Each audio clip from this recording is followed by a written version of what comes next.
Hello, I'm Sarah Beard. I'm a dyslexia specialist, assessor and trainer and tutor.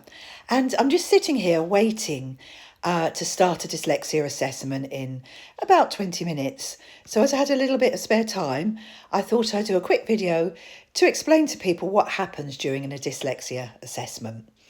So in the UK, we have two types of professionals who can assess: educational psychologists and dyslexia specialist assessors who have undertaken a course at level 7, which is MA level, in dyslexia. And I fall into that field. I've been assessing now I've been in the dyslexia field for over 30 years and assessing for about 26 years, so a long time.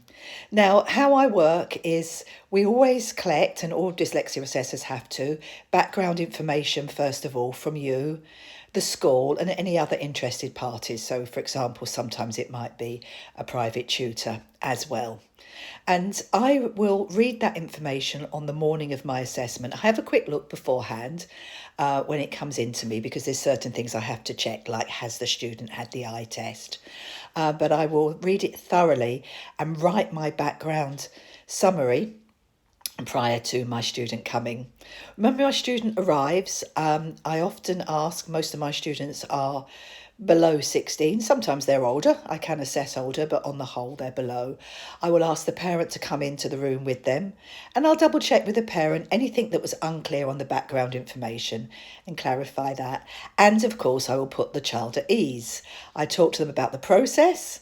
If they have any other special needs, such as maybe they might have ASD, they might need to see a visual timetable of what we're going through, then we will get those out. They have fidget toys. I have a wobble cushion if they need it as well. So we put the child at ease and I have a chat with the parent. I like the parent to stay for a little while. And in fact, if the child is anxious, I don't have a problem with the parent staying in the room with the child. That isn't common. A lot of assessors would prefer you to wait outside the room. That's fine. It's a professional judgment that we make.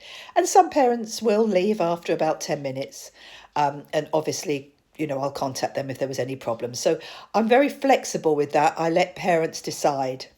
We then look at tests for language. So we look to see what their expressive and receptive language is like. That's not the same test as what a speech and language therapist would do. It's not as thorough as that, but it's to give us a baseline.